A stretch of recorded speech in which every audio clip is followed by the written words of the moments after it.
Alright folks, how's it going? It is Friday night. My girlfriend has gone out for the night and my son is sleeping upstairs, so I'm kind of dicing with death here, but I'm trying to do a few things while I can. So yeah, I just want to make a wee video, just cover a few little bits and bobs. First thing I wanted to show you, this is a bit of a niggle, and it's basically, I'll grab the camera and I'll show you.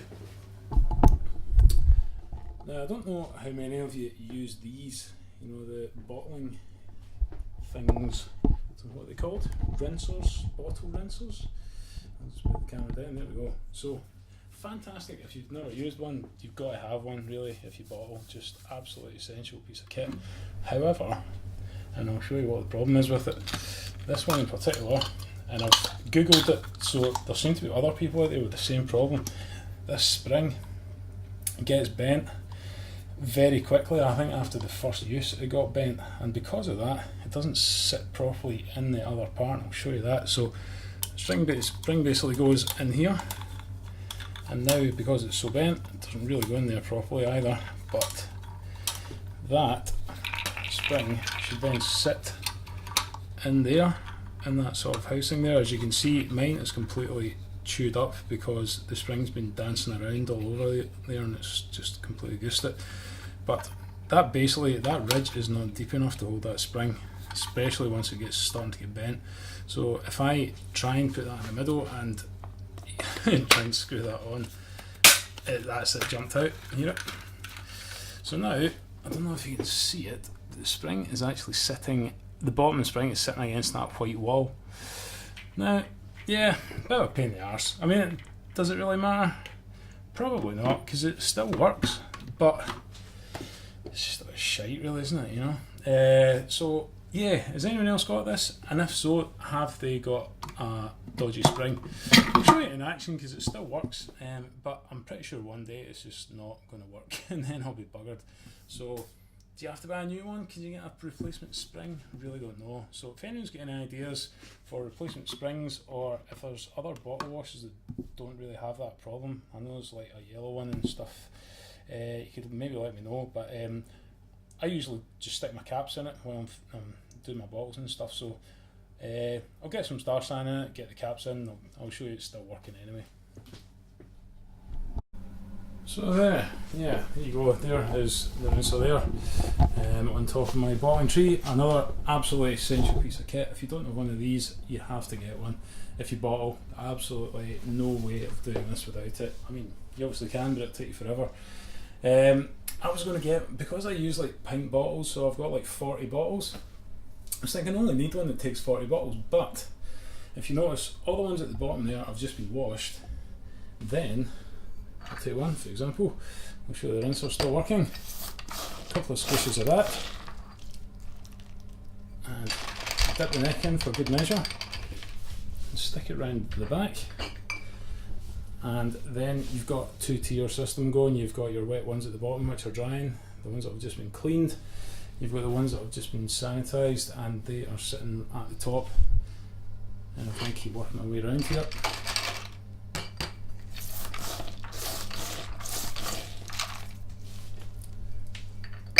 there you go. So you're getting your sort of two tiers, you know which ones are which.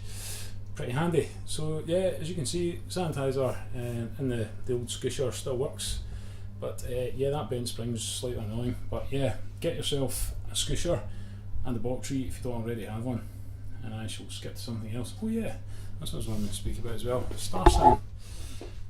Don't know how you guys kind of keep your Star San.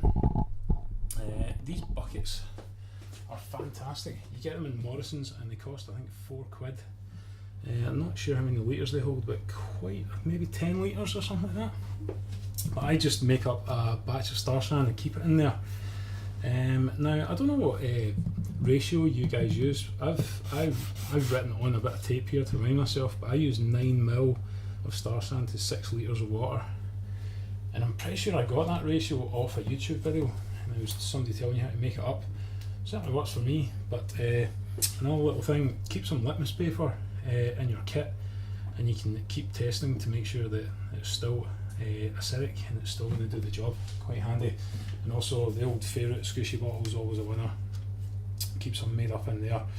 Very, very handy indeed. So yeah, that's that for now, and I'll cut to something else. And there you have it. There is 40 sanitised bottles. That took me approximately 7 minutes. So you can see by having one of those squishers and a bottle tree, you're saving loads and loads of time. So I'm just going to prime those bottles up, and then I'm going to bottle my Festival Golden Stag. It's good to go. It smells absolutely fantastic. I took a sample out of the tube and it tastes great, man. It's really, really good. Thoroughly recommend this kit. Obviously I haven't got it carved up and in the bottles yet, but I can tell already it's a total winner. I've heard other people sort of liken it to Punk IPA, and from my memory it's not something I drink a lot of, but I remember tasting it before, and yeah, it does seem to be definitely in that sort of ballpark, so yeah, bit of a winner. But I shall cut back to some other stuff in a little bit. Bye. Okay, so I'm just about to bottle up, and just another niggle, it really bugs me. Right, see this bottling one that you can see here? It looks like hell. Right, if I switch this on, have a wee look at this. Total shite. Now, I know that in the States, I've looked online and you can get spring-loaded bottle ones. So if anyone knows where in the UK you can get a spring-loaded bottle one that fits on a Cooper's fermenter, then please let me know, because this one is shit. I mean, okay, you fill one bottle, you move out of the way and you move on to your next one, you're losing a few drips. And over time, you know, it's not going to amount to bottles worth or anything like that, but it's just fucking annoying, isn't it? You know, it's just shit design. So yeah, that's the next Grumble. So I shall move on to the next one. Okay, so here's my next moan this evening. I bottled 31 bottles. Well, the caps are just sitting loose, as you can see. I've got another 8 bottles. I usually get 39 out of a batch. I rarely ever get 40, just with taking samples out the bin and stuff like that. But the thing that really grates me is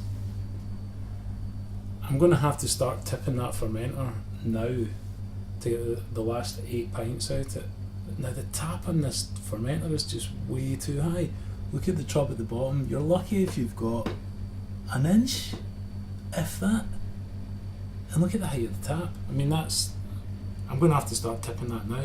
Now the problem is, in my kitchen, this is the only way I can do it. I have to open my kitchen cupboard so that when I tip the fermenter, the wand can go in the cupboard so that I can make this work. Because this part is the only part of my countertop that I don't have cupboards above, because all the ones with cupboards above, the fermenter bin does not fit up on the worktop. So this is the only place I can use this.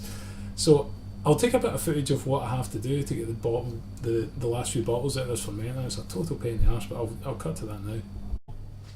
Okay, hopefully you can see this, and I'll show you what I have to go through to get the last few bottles done. So I have to be pretty prepared, because there's no reaching down, touching the floor and all that. Because the one thing you don't want to be doing is sloshing this back and forward. You want to be keeping it pretty steady and straight. So here goes. And I'm sure other people have to go through this. I actually put these little silicone mats, which are actually like for babies' wools, to stop them sort of slipping about. But this kind of helps just to stop the fermenter sort of slipping off the worktop. But here we go. Right.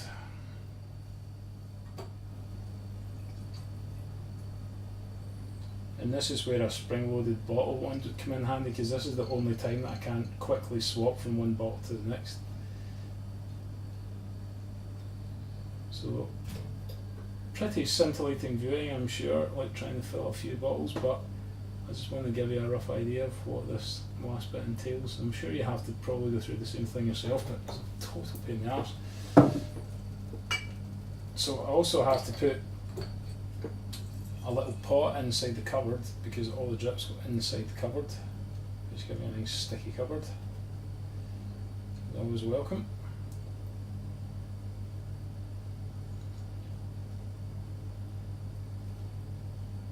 Let's see how many we can get out of this. sometimes 38, sometimes 39. Okay. You can see that dripping away like hell.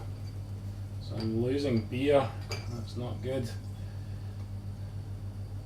I mean, it's not a huge amount, but it's still kind of annoying.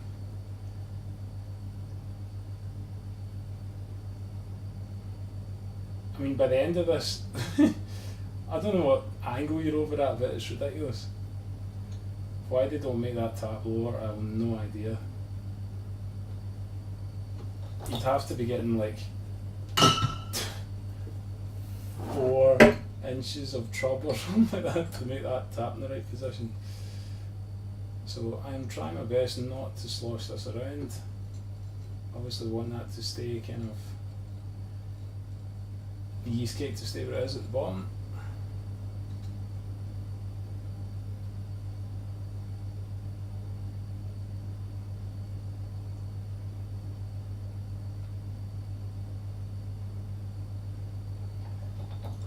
I'll cut a bit of this out because it's pretty dull, but by the end maybe we can actually measure the angle. Seemed a bit silly.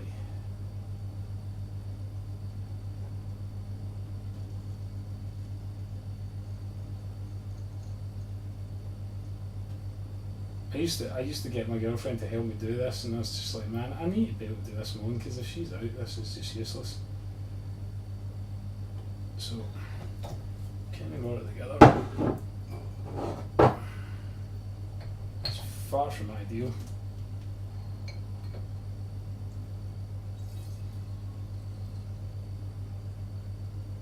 There's the hot bag trying to get down the spout as well. And this is where the real good angles come into play. I mean, God forbid if this slips and the whole thing comes on the floor, it would just be such a mess.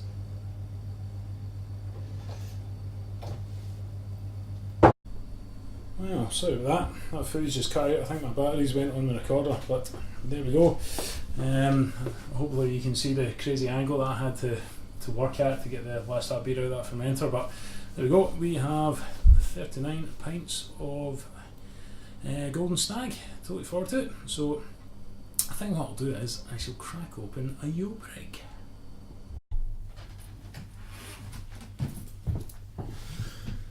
Well folks, here we have it, the infamous Julebryg.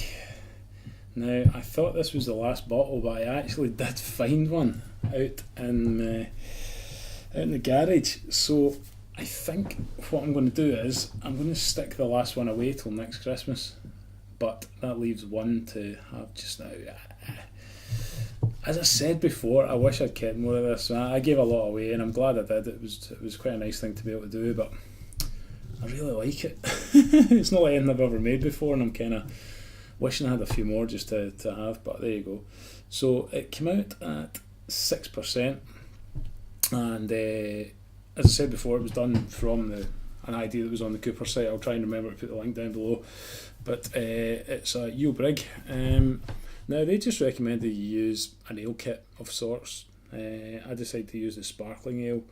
I think the reason I didn't use the dark ale, I think that the actual reviews of the kit itself weren't great, and the sparkling ale kit got better reviews, so I just thought I would start with that as a base.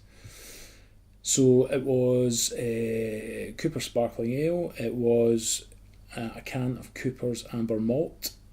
I did a hop addition of 25 grams of Saz. It was just the kit yeast that came with it, but I also used, by their recommendation, an SO4 on top of that as well. So I'll go through the process briefly. Boiled 2 litres of water in a pan, dissolved 250 grams of dark brown sugar and simmered for 15 minutes along with a hop bag with the hops in it, 1 vanilla pod sliced open, 1 star anise, 2 cinnamon sticks, 2 tablespoons of coriander seeds. They were all put in the bag. They were sort of boiled up for 15 minutes. Then I took it off the heat and left it for 30 minutes just to steep, and then bunged the whole lot in. Now, they recommended on the actual recipe page to actually take all the stuff out before you stuck in the bucket. Star anise, cinnamon, coriander, vanilla. But I thought, fuck that. I'm just going to chuck it in the fermenter. So I just put everything in. I put in the bag with all that stuff in it as well. Because I thought if it's going to sit and it will just ooze all its goodness into it and it might give a sort of stronger flavour. So I just thought, fuck it, I'll do that. Original gravity was 1055. Final gravity was 1012. So that came out at 5.64, and then after bottling it, it's probably around about 6-ish. The yeast was pitched at 22 degrees, it fermented at roughly 20 degrees, and it sat in the bottles at around 21 degrees. So there you go, that's the background behind it. Now let's crack it open. Now I remember Grant, Beer Lover 1993 brew, he actually did a tasting on this that somebody had sent him a while back, and he thought that the star anise could have been more prominent. Now I'm assuming that the person who made that probably didn't leave the bag with all the goodies in the fermenter and took it out as suggested by the recipe, because for me the star anise is the one thing that is most prominent in the beer. But the other thing that I felt about it, that it did change over time, as beers always do, you know, but it became really fruity. It wasn't fruity at first, but over time it kind of got fruitier. Now, don't know why, really, because I didn't add any fruit or anything like that to it, or there's nothing particularly fruity about it. It's more spicy than anything, but it came out really fruity, so who knows. Now this is probably a little bit more chilled than Beer Lover 25 did a wee review on this. I gave my bottle and he did a review, and I think he had it a wee bit warmer. I like my beers kind of cold anyway, and I think the flavours still come through when it's chilled down a wee bit. So I'm having mine probably a little bit colder than he had his, but there we go. Now it's pretty lively to say the least, and this is a 500 bottle. I normally use pint bottles, and this is a 500, so it's probably actually going to be a little more carb than the pint bottles were, but there you go. Hey, well, it's chilled out a wee bit, so it shouldn't be too mental, but here we go. Go a pour. I'll just go easy because I don't want it to go wild. It's a non-wedged glass, so it shouldn't go too crazy.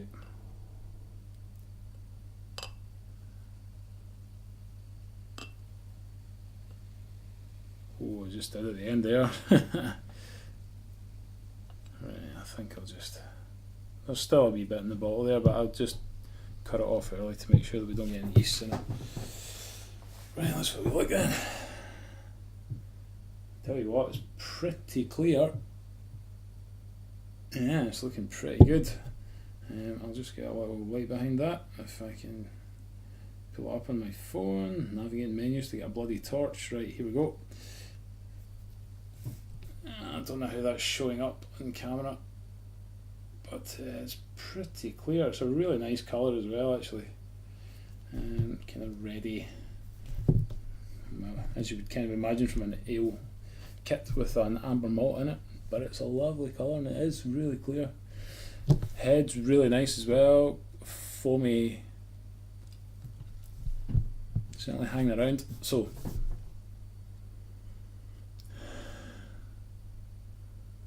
I haven't actually had one of these since Christmas Day, and this is the last one I'm going to have till next Christmas Day, so better enjoy it, make the most of it. I would say my nose isn't great, but I would say that I'm getting kind of definitely getting the star anise off it. You can definitely smell that, but also like dark fruits, kind of bramble. I don't know. Do you call them brambles down in England and all over the rest of the place? We call them brambles, but yeah, like dark forest fruits, kind of. Lovely. Now, would I say I'm getting any vanilla?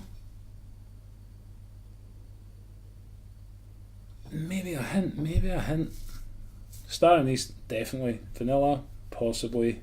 Cinnamon?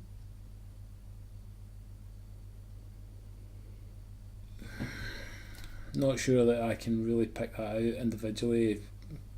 Possibly a little bit. I think they've just fused together to make something, kind of hard to pick it apart. Coriander? Don't think so. I think if I was doing this again, I'd probably do it pretty much the same. What I would change though, I'd probably put more vanilla. I'd probably chuck an extra cinnamon stick in, and what I think I would do is crush the coriander seeds because they went in whole, and it's not really coming through, I don't think. But as Andy said in his video, maybe it's sitting there in the background doing something else, so hard to say, but here we go.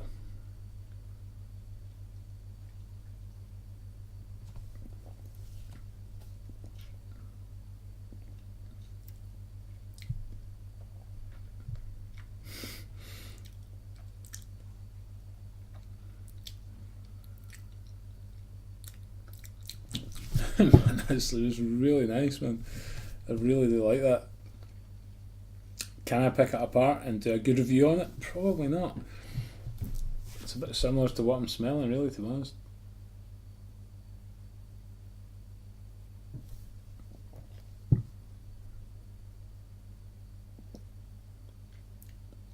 There's a sweetness to it. There's also a bitterness. It's definitely got quite a nice level of bitterness in it.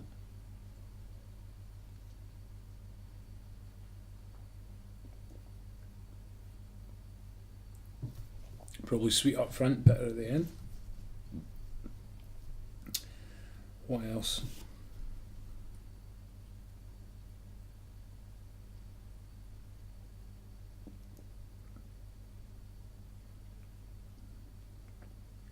I think the hops are working in there. It's hard for me to kind of pull it all apart and identify exactly where the hops are and that, but they're there, Saz aren't obviously in your face hop anyway, but they're doing their thing in that, I think, to the right degree, I would say. Again, star anise definitely there. Nicely carved as well. It's not over carved, I wouldn't say. It doesn't look as if it's going particularly mental in the glass. A little bit coming up, but it's just making the head stick around quite nicely.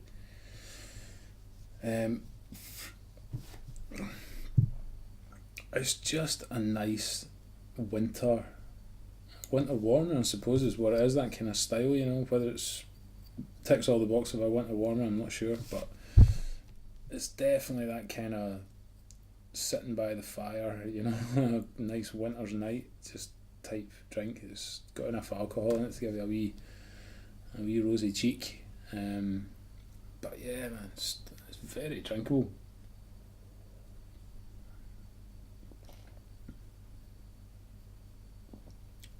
I think sometimes these sort of Christmas beers and what have you, they're a bit too nichey to maybe want to sit around and drink throughout the rest of the year. I would make that again. I would just for drinking sake, just not for the fact it's a sort of Christmas beer, but just to have it, yeah. But I am thinking of doing a batch now, January, February, and sticking away till Christmas, because that is, how old's that now actually? Let's see if I can find it. I mean, it looks, it's gone back a wee bit now.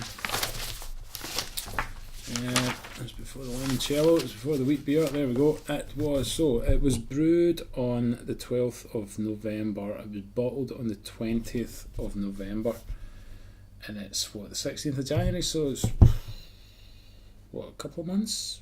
Yeah, a couple of months old, and I think it'll only get better. Now, Andy, is it like Nolig? Do you know what? I can't really remember exactly at the moment what Nolig was like, and I'm not saying it's exactly the same, it's not a bloody clone or anything like that, but it's in the same ballpark really, isn't it? You know what I mean? Even colour wise and just the general feel of it, I think, is in the ballpark.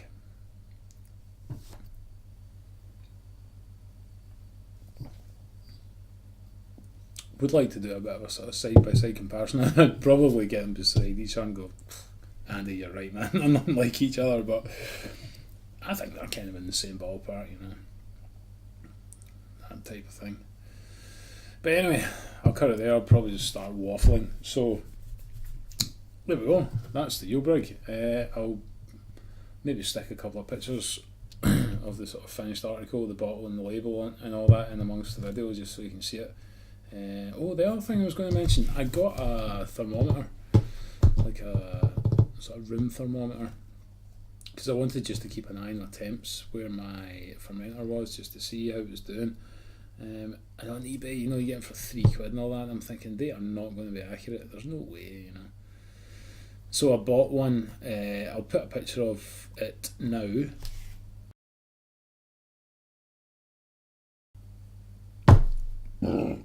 It's sitting outside my cupboard where I keep my fermenter. So I actually bought it from a thermometer company where I got my probe thermometer from, because I kind of trust them a wee bit more than eBay. They're not just totally shit, and they are stuff's apparently calibrated, so who knows. But it was still only like a tenner or something. Was it tenner? Yeah, I think it was a tenner. But the good thing about it is it's got a little probe and a wire. So what I've done is I've put the unit outside the cupboard. So I've put the probe in the cupboard, and I've set it just to give me the temp off the probe.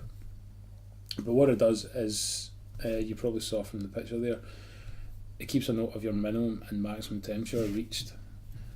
So it was quite interesting to see just how much of a fluctuation of a temperature I got in that cupboard. Now normally throughout the rest of the year I've just been keeping the door closed, and there's no heating obviously in the cupboard, and it keeps quite a steady temperature, but it was dropping a little low of late, just with the temperature being so cold outside, and it's on like an outside wall. So I thought it'd be quite interesting just to see, by opening the door just to the house and letting the sort of warmer air circulate around that cupboard, how much it would change. So because the door's been open, it's got nice and round about the sort of 20 to 22 degrees, but at night when the heating's been off, it's been dropping, and I didn't realise it was dropping just quite so much, because as you see from that picture there, it's dropped down to about 17 point something. So that's like, you know, that's a 5 degree fluctuation, which is in brewing terms is probably quite a lot actually, you know, but you can only piss with the cock you've got, so that's where I have to brew, and that's that. But I just thought I would show you that anyway. It's probably quite an interesting thing for people to have if they don't have one already. Lets you see what's going on.